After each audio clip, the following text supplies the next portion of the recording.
이 시간 하나님 주시는 은혜와 축복의 말씀입니다. 구약성경 출애굽기 1장 22절부터 2장 4절까지 말씀입니다.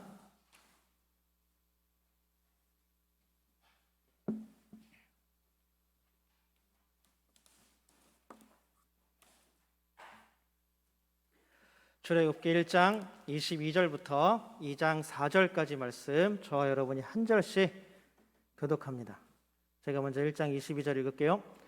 그러므로 바로가 그의 모든 백성에게 명령하여 이르되, 아들이 태어나거든 너희는 그를 나일강에 던지고 딸이어든 살려두라 하였더라.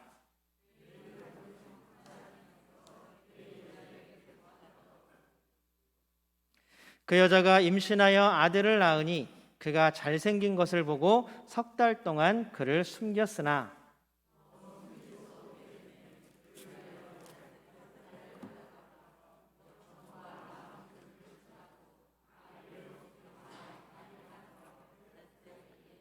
함께 읽습니다. 그의 누이가 어떻게 되는지를 알려고 멀리 섰더니. 아멘. 이 시간 부르심에 응답하여 예배 자리에 나온 모든 분들 주님의 평안이 넘치기를 소망합니다. 우리 함께 모여 예배하는 모든 성도님들 또한 주님의 이름으로 사랑하고 축복합니다. 우리 한 주만에 만났으니까 또 옆에 있는 사람, 앞에 있는 사람, 뒤에 있는 사람 인사 나눠야죠. 우리 같이 얼굴 보면서, 우리 눈 바라보면서 인사 나눕니다. 사랑하고 축복합니다.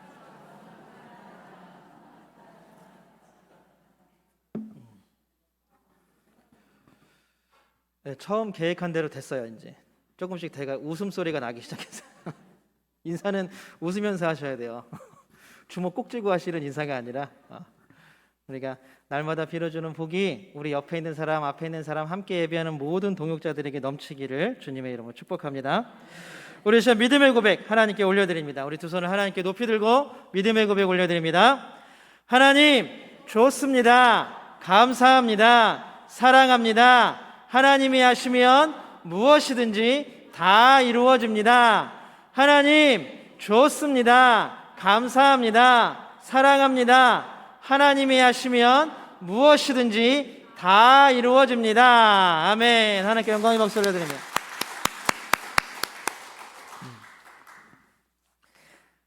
하나님이 하시면 무엇이든지 다 이루어지는 줄로 믿습니다.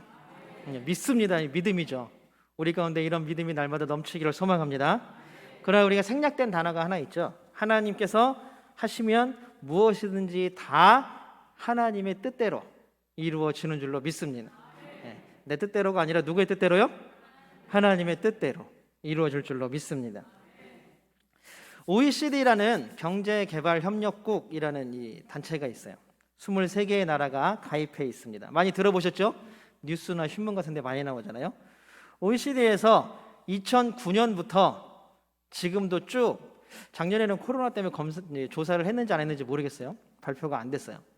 2019년까지 1년도 안 쉬고 OECD 회원국의 23개의 나라들의 어린이들과 청소년들의 행복 지수를 매년 조사했습니다. 그런데 놀랍게도 23개의 나라 중에 변함없이, 흔들림 없이 첫 조사 때부터 우리나라가 한 자리를 꽉 차지하고 있어요. 23위 꼴등이에요. 이 조사 결과를 좀 쉽게 얘기하면 우리나라, 대한민국, 코리아의 어린이들과 청소년들은 23개국 중에 제일 많이 행복하지 않다라는 이야기입니다. 점수 차이도 22위가 헝가리인가. 그런데 헝가리는 22위예요. 22위인데 82.4예요. 점수가 100점 만점에. 근데 바로 우리가 23위잖아요. 우리나라 몇 점인지 아세요? 60.8인가 그래요. 점수 차이도 엄청나는 거죠. 한 번도 꼴등을 뺏겨본 적이 없이 2009년부터 2019년 조사한 10년 동안 계속 꼴찌를 달려왔습니다. 그만큼 어쩌면 우리 한국에서 살아가는 어린이들과 청소년의 마음이 행복하지 않은 것을 우리는 알 수 있습니다. 그러면 교회에 다니는 청소년들과 교회에 나오는 어린이들은 어떤 상태일까요? 특별히 교회 나온 아이들의 행복 지수를 조사한 적은 없어요. 그런데 옛날에 대한기독교서회라고 기독교서상이라는 잡지를 내는 출판사에서 기독교인 사회 실태조사라는 걸 한 적이 있습니다. 2015년부터 쭉 했는데 거기에 보면 어린이부를 대상으로 조사한 거예요. 2009년부터 2019년까지 우리나라에서 교단이 제일 크다라고 얘기하는 장로교 통합 책이 있습니다. 거기는 그 사이에 9만 명이 어린이가 9만 명이 줄어들었대요. 9만 명 정도는 안 놀래죠, 우리는. 그렇죠? 9만 명이 줄어들어요. 9만 명이. 아무리 제일 큰 교단이라 할지라도 놀라운 숫자입니다. 감리교 측도 발표를 했는데 2007년부터 19년까지 감리교의 어린이부가 8만 7천 명이 줄었다고 합니다. 8만 7천 명이. 그리고 우리가 소속되어 있는 기장교단도 2015년부터 19년까지 조사를 했는데 요 5년 사이에 8,400명이 줄었다 그래요. 우리는 얼마 안 줄었네 라고 생각하실지 모르겠지만 우리는 상대적으로 규모가 작습니다. 네, 통합이나 이런 데보다 규모가 상대적으로 작습니다. 놀라운 일입니다.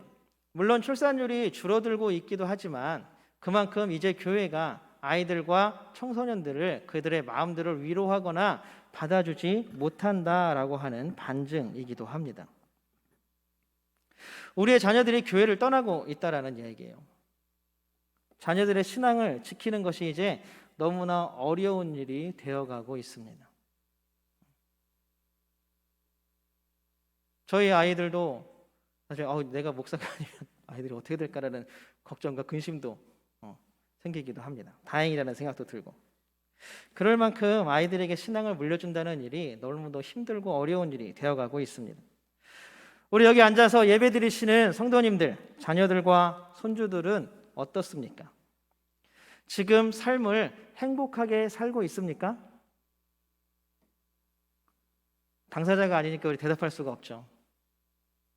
그러면 우리 할아버지, 할머니, 아버지, 어머니가 지켜왔던 신앙을 우리 자녀들과 우리의 손주들이 지켜나가고 있습니까? 자녀들만 생각하면 불안하고 걱정과 근심이 몰려옵니다. 세상 사람들은 아이들의 장래가 어떻게 될까 세상적인 걱정과 근심과 불안이 생기지만 우리는 거기에 하나 더해서 우리 아이들이 과연 내가 평생 지켜왔던 이 신앙과 믿음을 물려받을 수 있을까? 이어받을까? 이런 걱정이 혹시 되지는 않으십니까? 어떻게 해야 우리 자녀들이 교회 안에서 행복을 찾고 그 믿음과 신앙을 지켜나갈 수 있을까요? 우리가 오늘 본문을 통해서 한번 어떤 실마리를 찾아보려고 합니다. 우리가 읽은 본문에 이스라엘은 큰 위험에 빠져 있습니다. 우리 1장 22절입니다. 한번 같이 읽어보겠습니다. 세 번역입니다. 같이 읽겠습니다. 시작. 마침내 바로는 모든 백성에게 명령을 내렸다. 갓 태어난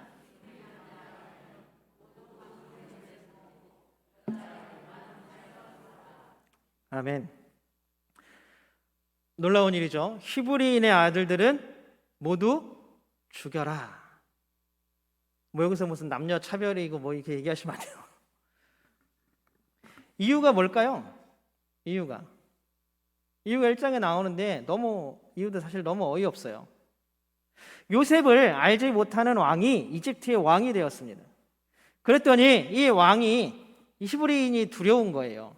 왜냐하면 이 민족이 너무나 급작스럽게 풍성하게 불어나는 거예요. 그러다 보니까 이거 우리가 나중에 얘들이 반역을 일으켜서 반란을 일으켜서 우리가 얘네들한테 당하는 거 아니야? 이런 걱정과 근심 때문에 아이들을 낳지 못하도록 남자들과 히브리 사람들을 강제 노역을 시킵니다. 힘들게. 그 노예로 만드는 거죠. 그럼에도 불구하고 자녀들이 계속 번성합니다. 그랬더니 이번에는 몰래 히브리인들의 출산을 돕는 산파들, 우리는 요새는 산부인과 가서 아이들을 낳지만 옛날에는 산파가 있었다고 합니다. 저도 잘 모르겠어요. 히브리인 산파들이 있었나 봐요. 그 산파들에게 왕이 몰래 명령을 내립니다. 너희들 아이를 낳는 걸 도와주러 가서 혹시 히브리인들이 아들을 낳으면 어떻게 해요? 죽여. 딸은 그냥 좀 살려둬. 그런데 이 히브리인의 출산을 돕는 산파들이 누구를 두려워해요? 하나님을 두려워해서 도저히 그렇게 할 수가 없었어요. 결국 그 모든 것들은 실패로 돌아갑니다. 그리고 나서 이제는 안 되겠다 싶어서 아예 공식적으로 명령을 내립니다. 야, 전국에 내가 이집트 전국에 다 명령을 내린다. 히브리인이 아이를 낳거든 아들이면 다 강에 빠뜨려 죽여라. 그런데 이 명령을 내리게 된 이유를 한번 살펴보십시오. 히브리인이 반역을 일으킬 거야예요. 일으켰습니까? 아직 일어나지도 않은 일을 가지고 걱정하고 근심하고 자기 스스로 혼자 해결책을 막 찾습니다. 그 자신의 지혜를 온갖 짜내서 찾아낸 방법이 아이를 죽이는 거예요.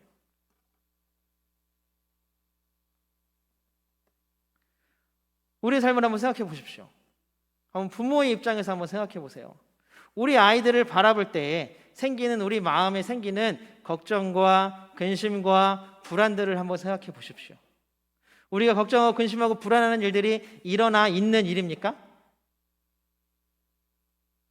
심리학자가 발표하기를 우리의 걱정과 근심과 불안의 94%는 아직 일어나지도 않고 우리 상상 속에서만 있는 걱정과 근심과 불안이라고 합니다. 그러니까 일어나지도 않는 일을 가지고 우리는 걱정하고 근심하며 살아가는 것입니다.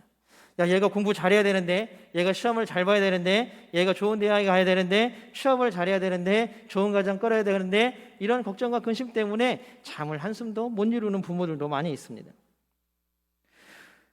물론 지금 당하는 일이 우리에게 근심과 걱정이라면 하나님께 기도하면서 최선을 다해서 해결책을 찾아야죠. 그리고 해결해야 합니다. 그러나 우리의 대부분의 걱정과 근심은 아까도 이야기 나눈 것처럼 아직 일어나지 않은 일, 혹시 일어날지 안 일어날지도 모르는 일에 대해서 걱정하고 근심하고 있다는 이야기입니다. 아이들이 걱정되니까 학원을 돌립니다. 아이들이 걱정되니까 어떻게 해요? 또 아이들을 옥잡아 맵니다. 어떤 초등학생 우리 아들 친구가 그랬대요. 넌 학원 안 다녀? 그랬더니 우리 아들한테 그랬대요. 너희는 엄마 아빠가 학원 가라고 안 해? 우리는 안 해. 그랬더니 너네 아빠 엄마는 천사다 그랬대요. 걔한테 저는 천사예요. 그러면서 했단 말이에요. 숨을 쉴 수가 없다 그러대요. 꼬마아이가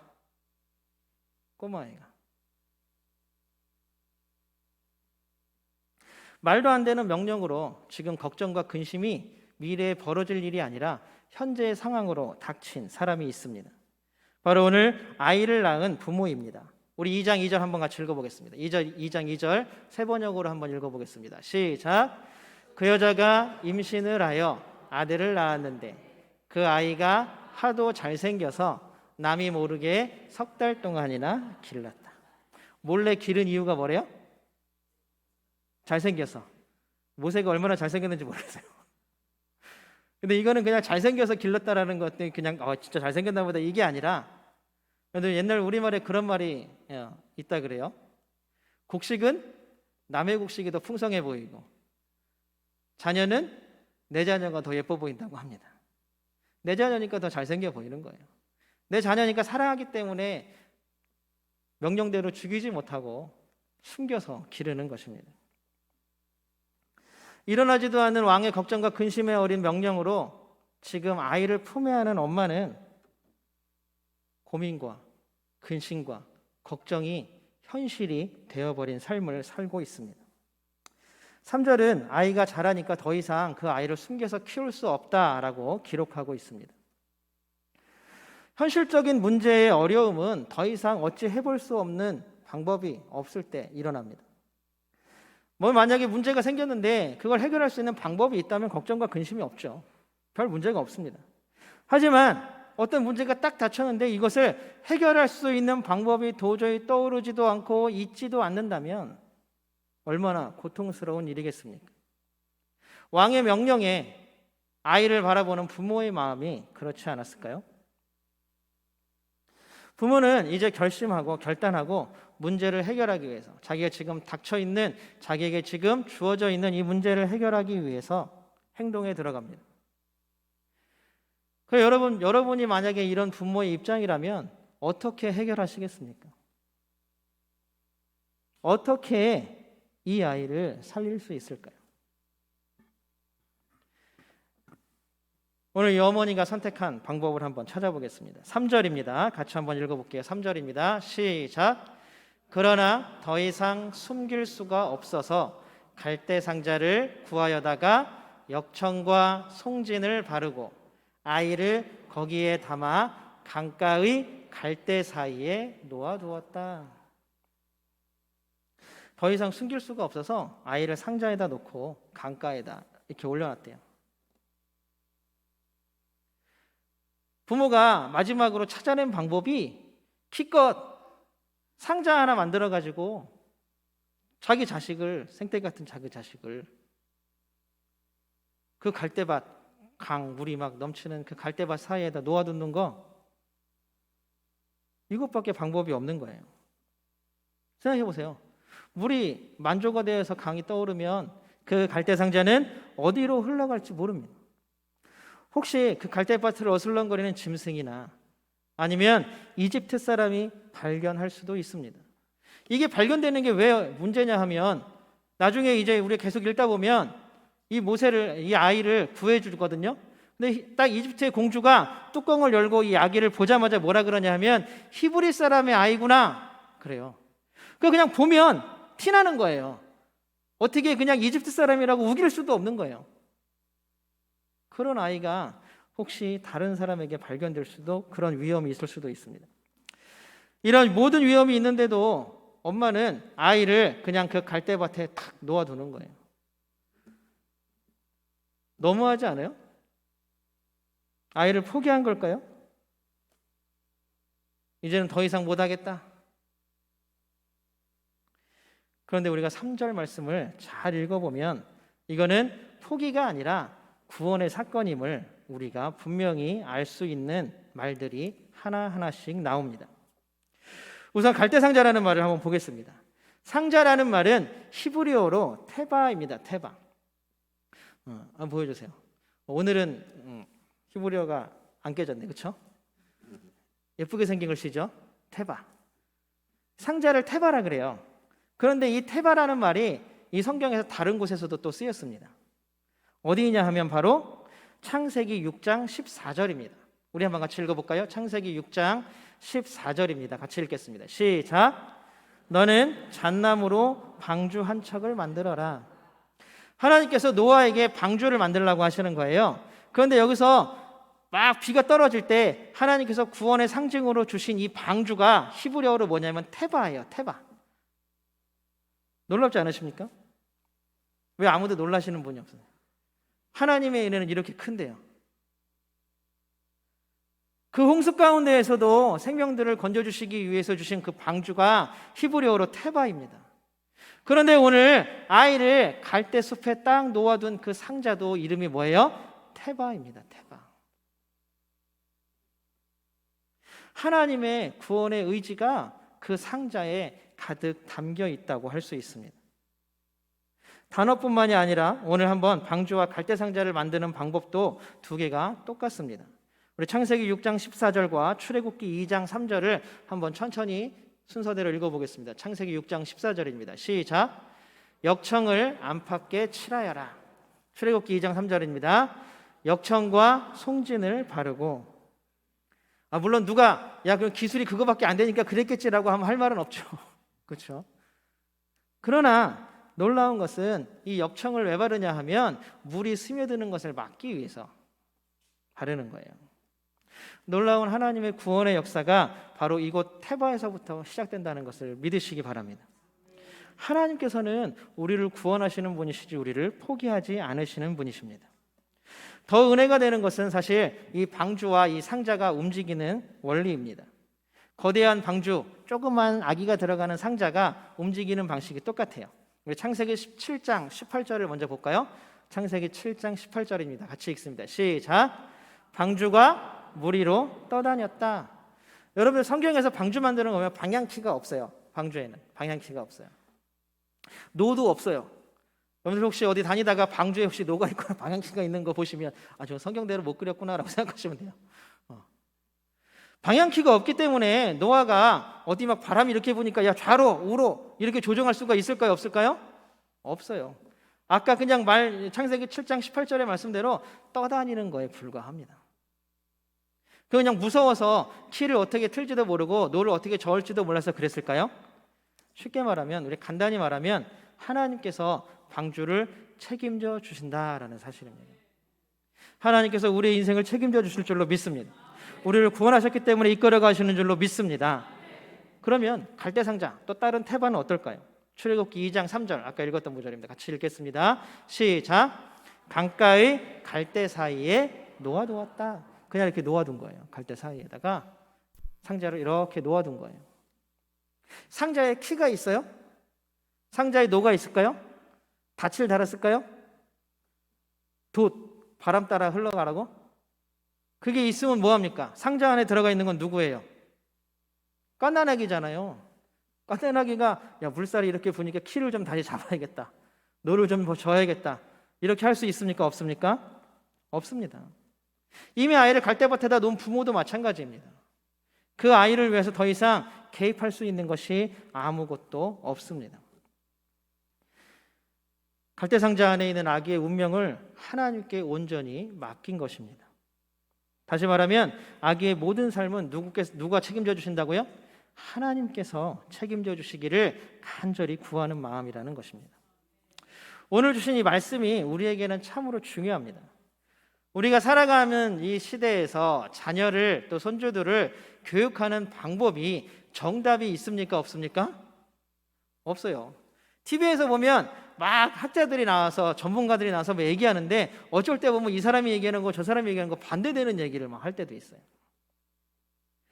수많은 교육법이 나오지만 아이가 다르고 형편이 다르고 부모가 다릅니다. 어떻게 일률적으로 그 아이들을 그 방법에 의해서 교육할 수 있겠습니까?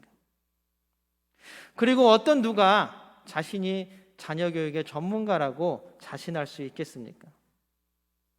아이들만 바라보면 어쩌면 책임질 수 없는 무력감, 해결할 수 없는 고통으로 인해서 내가 그 아이들의, 부모님이 그 아이들의 주인이 되어서 키를 확 잡고 이리저리 흔들고 있지는 않으십니까?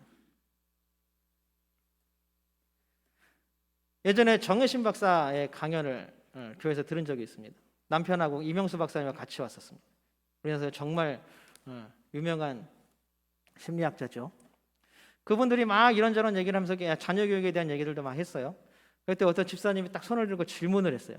뭐 집사님, 그 박사님들이야 박사님이니까 아이들이 그렇게 키운다고 하지만 우리는 그렇지 못하지 않습니까? 막 어쨌든 막 반론을 제기를 했어요. 그랬더니 뭐라 하냐면 그 두 분 다 서울대에서 수석으로 졸업하시고 우리 이름만 대면 알만한 병원에서 일하시는 분들인데 아들이 둘이 있대요. 근데 그 아이들이 지금 뭐 합니까? 라고 물어봤어요. 그 집사님이 또 나중에는. 근데 두 아이들이 하나는 하이마트 대리점에서 전자제품 팔고 있고 하나는 오디오 그 뭐 고치는 그 뭐 전파사 같은 데가 있나 봐요. 거기서 보조로 일하고 있대요. 근데 그 두 분이 자신하는 건 뭐냐면 우리 아이들은 너무 행복하다는 거예요. 행복하다. 근데 우리는 항상 이 방향키를 우리가 붙잡고 살아가고 있죠. 아이들만 바라보면 걱정과 근심 불안 때문에 우리의 마음은 어쩌면 출애굽기에 나온 엄마와 같은 마음일 것입니다. 그러나 방주를 만든 노아 그리고 갈대상자를 만든 이 아이의 어머니는 아무것도 없는 상황이었지만 그럼에도 불구하고 단 하나 가지고 있는 게 있었습니다. 우리 히브리서 11장 7절과 히브리서 11장 23절을 함께 보도록 합니다. 히브리서 11장 7절 먼저 봅니다. 시작. 믿음으로 노아는 히브리서 11장 23절입니다. 모세가 태어났을 때에 그 부모는 노아와 아이의 부모가 공통으로 가지고 있는 게 뭐예요? 다시 공통으로 가지고 있는 게 뭐예요? 믿음입니다. 이 두 사람에게는 놀라운 공통점이 하나 있는데 뭐냐면 믿음이 있었다라는 사실입니다. 하나님께서 구원하실 것이라는 하나님께서 선한 길로 인도하실 것이라는 믿음이 있었기에 방주를 하나님께 맡겨드릴 수 있었고 그 갈대상자를 하나님께 내어드릴 수 있었다라는 사실입니다. 아이의 운명을, 방주의 운명을 하나님께 맡길 수 있었습니다. 그 이유가 뭐라고요? 바로 믿음입니다. 여러분, 이 본문을 가사로 만든 찬양이 있습니다. 바로 요게벳의 노래라는 찬양입니다. 한 3년인가 4년 전부터 굉장히 유행했던 찬양이죠. 엄청 많이 나왔습니다. 그 가사를 한번 볼까요? 제가 지난주처럼 노래를 부르려고 했더니 이거 너무 어렵더라고요. 그래서 가사만 읽겠습니다. 너의 삶에, 이 아이를 바라보면서 찬양하는 거예요. 너의 삶의 참 주인, 너의 참 부모이신 하나님 그 손에 너의 삶을 맡긴다. 너의 삶의 참 주인, 너를 이끄시는 주 하나님 그 손에 너의 삶을 맡긴다. 그가 널 구원하시리, 그가 널 이끄시리라, 그가 널 사용하시리, 그가 너를 인도하시리. 아멘.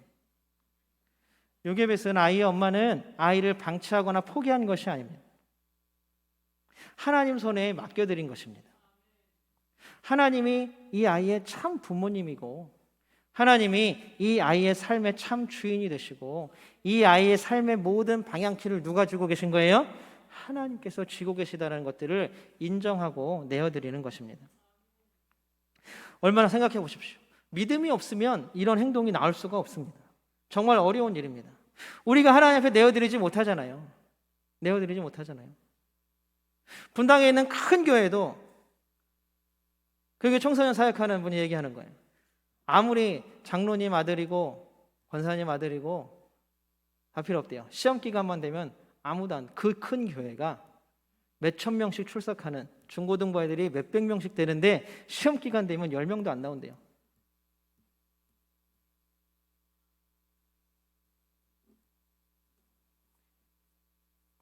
왜요? 우리가 가지고 있는 걱정과 불안과 근심이 하나님께 이 아이를 내어드리지 못하고 맡겨드리지 못하는 겁니다. 결국 그 안에 믿음이 어떻다는 이야기일까요? 여러분들이 나름대로 한번 짐작해 보시기 바랍니다. 우리 4절 한번 같이 읽어볼까요? 4절입니다. 한번 보여주세요. 시작. 그 아이의 누이가 멀찍이 서서 아이가 어떻게 되는지를 지켜보고 있었다. 하나님께 아이를 맡겨드린 부모가 할 수 있는 일이 무엇일까요? 믿음을 가지고 지켜보고 축복하고 기도하는 것. 이거 말고 뭐가 있겠습니까? 너 일로 와. 너 저번에 저 학원 다니니까 성적이 안 오르니까 오늘은 건너편에 학원 가. 너 일로 와. 너 시간 남으니까 영어 한 개 더 다녀. 너 시간 남으니까 학습지 하나 더 해. 너 쟤랑은 놀지 마.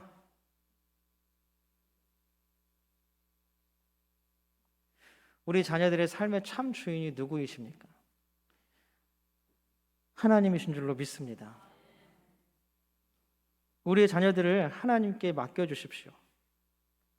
자녀들의 주인이고 참 주인은 그 인생의 키를 잡고 있는 것은 바로 하나님이시기 때문에 그렇습니다. 자녀들을 위한 구원의 길이 바로 하나님께 있음을 믿으시기 바랍니다. 제가 저희 아이들을 축복하는 기도가 있어요. 아침에 학교 가기 전에 애들은 막 빨리 가고 싶어서 발을 동동동 거리는데 붙잡고 기도하는 기도가 있어서 소개해드립니다. 한번 넘겨주세요. PPT 한번 저거는 이제 기도문 이제 만든 거고요. 그 이제 우리가 저 기도문이 민수기 6장 24절부터 27절까지의 사실 제사장 아론으로 하여금 백성들을 축복하는 기도문입니다. 제가 저걸 우리 아이들에게 해주고 있습니다. 한번 넘겨주세요. 주께서 저희 같은 경우는 은찬이 은우에게 복을 주시고 은찬이 은우를 지켜주시며 주께서 은찬이 은우를 밝은 얼굴로 대하시고 주께서 은찬이 은우에게 은혜를 베푸시며 주께서 은찬이 은우를 고이 보시어서 은찬이 은우에게 평화 주시기를 빕니다. 우리가 주의 이름으로 은찬이 은우에게 이렇게 축복하면 주께서 친히 은찬이 은우에게 복을 주십니다. 우리 이 기도문을 우리 지금 이 시간 우리 한번 같이 해볼까요? 우리 같이 한번 보여주시고 우리가 함께 우리 자녀들의 이름을 불러가면서 우리 같이 축복해 주었으면 좋겠습니다. 우리 같이 축복합니다. 시작. 주께서 우리들에게 복을 주시고 또한 은찬이 은우에게 지켜주시며 주께서 은찬이 은우를 밝은 얼굴로 대하시고 은찬이 은우에게 은혜를 베푸시며 주께서 우리 자녀들을 고이 보시어서 우리 자녀들에게 평화 주시기를 빕니다. 우리가 주의 이름으로 우리 자녀들에게 이렇게 축복하면 주께서 친히 우리 자녀들에게 복을 주십니다. 아멘. 이 놀라운 축복의 기도가 하나님께서 이루어 주실 줄로 믿습니다. 우리가 축복하고 기도하고 하나님께 맡겨드리면 우리의 자녀들의 삶을 하나님께서 책임져 주실 줄로 믿습니다. 우리 이 시간 간절한 마음으로 우리 아이들을 축복하는 찬양을 함께 드리기를 원합니다. 우리 아이들을 향한 비전이 우리가 이제 함께 드릴 찬양의 가사처럼 웅대하고 웅장해야 되지 않을까요? 우리 아이들 하나만 잘 살면 뭐 하겠습니까? 우리 아이들을 통하여 이 온 세상이 복을 얻기를 원합니다. 우리 아이들을 통하여 이 온 세상이 하나님의 은혜로 가득 차기를 소망합니다. 우리 함께 우리 아이들을, 우리 자녀들을, 우리 손주들을 생각하시면서 함께 축복하며 나아갑니다. 우리 함께 이 시간 간절한 마음으로 기도하기를 원합니다. 하나님, 우리의 자녀들을 걱정과 근심과 불안 없이 하나님께 맡기게 하여 주시옵소서. 하나님께 우리 자녀들을 온전히 내어 맡기는 믿음이 우리 가운데 있게 도와주시고 우리 하나님께 우리의 자녀들을 온전히 내어 맡길 때에 놀라운 하나님의 은혜와 사랑과 복이 우리 자녀들을 인도하게 하여 주시고 이끌어가게 하여 주시고 하나님 임재하여 주셔서 우리 자녀들과 동행하여 주시옵소서. 이 시간 간절한 마음으로 우리 자녀들을 위해서 함께 기도하며 나가길 원합니다. 기도하시겠습니다. 사랑의 아버지 하나님 감사합니다. 하나님 그 놀라운 사랑과 은혜가 우리를 통해 나타나기를 소망하오니 아버지 하나님 붙잡아 주시고 함께하여 주셔서 크신 은혜와 사랑으로 감싸 주시고 우리를 통하여 주님의 모든 놀라운 일들이 일어날 수 있도록 아버지 하나님 도우시고 함께하여 주시고 역사하여 주시옵소서. 하나님만을 바라본 우리가 되기를 원합니다. 하나님께 나아가는 우리가 되기를 원합니다. 오늘 주님께 나아가는 우리가 되기를 원하오니 아버지 하나님 붙잡아 주시옵소서. 우리 자녀들을 붙잡아 주시옵소서. 우리 안에 믿음이 있게 하여 주셔서 그 믿음으로 우리 자녀들 온전히 하나님 손에 맡겨드리는 온전히 하나님 자녀들의 인생의 키를 온전히 하나님께 내어 맡겨드리는 우리의 믿음이 될 수 있도록 아버지 하나님 도우시고 역사하여 주셔서 우리의 자녀들의 삶들을 책임져 주시고 하나님 인도하여 주시고 하나님 이끌어 주셔서 온전히 하나님과 동행하는 삶 살게 도와주시옵시고 다른 어떤 것들보다도 하나님 믿음의 삶을 온전히 가져나가는 자녀들 될 수 있도록 주여 아버지 하나님 도와주시옵소서. 행복하게 하여 주시고 하나님 기쁘게 하여 주시고 신실하게 하여 주시고 믿음을 갖게 하여 주시고 온전히 우리 자녀들을 통하여 놀라운 이 세상의 복을 받는 놀라운 일을 낼 수 있도록 주여 아버지 하나님 도우시고 함께하여 주시옵소서. 사랑의 하나님 함께 하시기를 원합니다. 사랑의 하나님 감사합니다. 하나님의 놀라운 은혜가 우리 가운데 넘치기를 소망합니다. 하나님, 우리의 자녀들, 우리의 마음에 걱정과 근심과 불안이 있습니다. 그 모든 것들을 떨치고 일어나 하나님만을 찬양하고 하나님께 모든 시간들과 삶들을 내어 맡기게 하여 주시옵소서. 크신 은혜로 함께 하시기를 원합니다. 하나님 임재하여 주셔서 우리 자녀들과 동행하여 주시옵소서. 하나님 비전과 꿈을 보여주시옵소서. 온전히 인생의 모든 길들을 하나님이 이끌어가 주시옵소서. 하나님의 복과 은혜를 세상 가운데 온전히 전하는 귀한 복의 통로, 은혜의 통로가 우리 자녀들이 될 수 있도록 하나님 도와주시옵소서. 우리는 그런 믿음을 가지고 하나님께 우리 자녀들을 온전히 내어 맡기게 하여 주시옵시고 걱정과 근심과 불안보다는 기쁨과 즐거움이 넘치는 우리 가정이 될 수 있도록 하나님 도우시고 역사하여 주시옵소서. 우리 오늘 새로 등록한 우리 조나민 집사님과 박민주 집사님 하나님께서 붙잡아 주시고 함께하여 주셔서 놀라운 은혜를 더하여 주시옵시고 우리와 함께 동역자로서 신앙생활하는데 조금 더 부족함이 없도록 하나님 은혜로 채워주시고 사랑으로 함께하여 주시옵소서. 이 시간 하나님 어머니를 잃고 불쌍한 우리 가족들, 의조가족들에게도 은혜를 베풀어 주시고 날마다 주시는 하나님의 위로와 하나님의 은혜가 가정 가운데 넘쳐나는 우리 유가족들 될 수 있도록 하나님 도와주시옵소서. 이제는 구원의 주 예수 그리스도의 은혜와 사랑의 주 하나님의 긍휼하심과 평화의 주 성령님의 함께하시며 임재하시며 우리 자녀들과 우리 모든 삶의 방향키를 책임져 주실 놀라운 은혜가 이 시간 우리의 모든 삶들과 우리의 자녀들을 하나님께 믿음으로 내어 맡기기를 원하고 다짐하고 결단하는 우리 모든 예배자들 머리 위에 또 하나님 하고 있는 모든 일들 위에 그 가정과 섬기는 교회와 성도들을 위해 이 나라와 이 민족 위에 하나님 주신 놀라운 한 주간의 또 다른 삶들 위해 지금부터 영원토록 함께 하시기를 주님의 이름으로 간절히 축원하옵나이다. 아멘.